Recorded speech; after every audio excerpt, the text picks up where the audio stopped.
So this is the film 13 Assassins. It's actually a pretty good film in terms of cinematography and action. But in this scene, we've got these two samurai.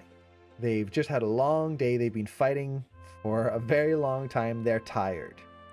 And they're fighting in the mud here. Now, what I want you to pay attention to is the way they move their feet. When we would normally animate this, we would probably just animate this, and every footfall just contacts, sticks, move, move, move, and it's perfect. Instead, let's take a look at this. Look at their feet. See how much motion is going on there? This is what I mean by dirt. When they move their feet, it is not perfect. They are moving on wet ground. They are trying to get the optimal position of their feet so that they're ready for the next strike. It is not just hit, stop. Especially, like, look at this. Look at how much he's moving his front foot right here. There's a little step, a little bit of wiggle, a slide forward. The back heel moves here. And then finally, we get a little bit more of a move there. The front foot slips forward again. It's just constantly adjusting. Now, it's not to say that it's just sliding like it's on ice and just kind of continually moving. But it's very deliberate. Or I shouldn't say deliberate. It holds and then shift. Hold, shift. Hold, shift. And it creates this really nice feeling of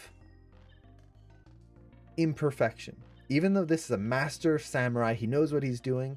He doesn't just hit and just stop and freeze. He's always looking for the optimal. And in our case, when I grab a pen, I don't just grab it and it's in the perfect position for me to draw. I might grab it and then I might readjust it. Kind of get my hands in my comfortable position there. Readjust my fingers a little bit. As I sit down, I might scoot myself over a little bit to kind of get in my comfy spot.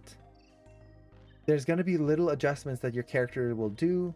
Even like your character picks something up, there's going to be a little adjustment of the hands to make sure that it's comfortably set in their hand.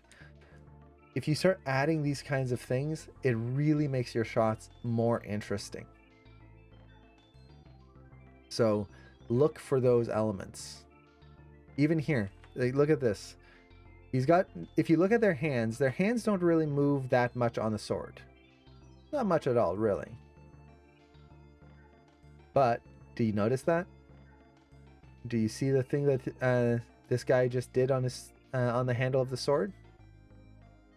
Right here. Oop. See that? Right there. He opened his hand. He readjusted his grip just a little bit. Is it necessary? No. If we were animating this, we could have animated that without the little adjustment there. But doesn't it make it just a little bit more interesting once you notice it? It's not just these hands constrained to a sword and they're just stuck. Suddenly there's just this little bit of motion in there. It tells us something. So, yes, definitely look for those moments. Look for those elements that you can add imperfections, adjustments, little tweaks to the moment. This gives me vibes. Could Jedi fight? Yeah, so exactly. Well, to be fair, this is a Kurosawa film. So the director is, I forget his first name, something Kurosawa.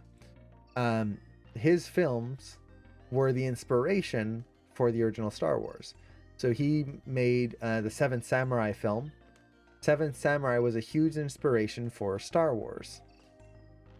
The fight scenes in the original Star Wars were actually heavily based on the fight scenes and the way the characters fought in Seven Samurai. So this is actually very close to the way they fought in the original Star Wars, which is kind of cool. Everything is this is one of the cool things about film is there's almost no new content in film. Star Wars is not new content. Even though it was made as an original story, it was based off of the Seven Samurai and old cowboy films. And if you watch it, you can kind of pick out the pieces from those older films that came in to make this new one.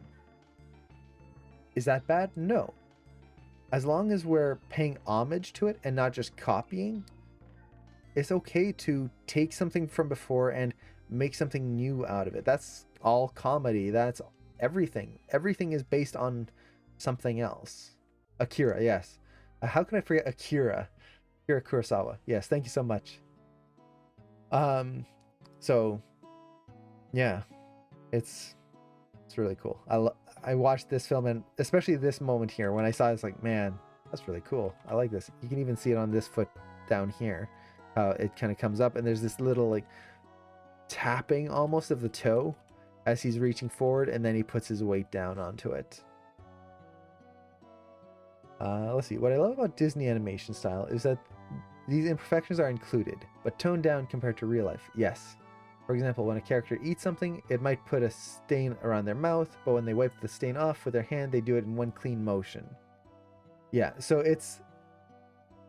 That's the thing. It's not that we're adding all the imperfections, unless you're doing like VFX. That's when you want more imperfections.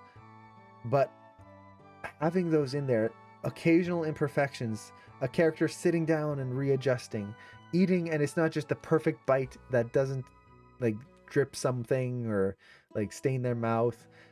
Like just adding an imperfection somewhere can really make a difference. It's just gonna make your shots better.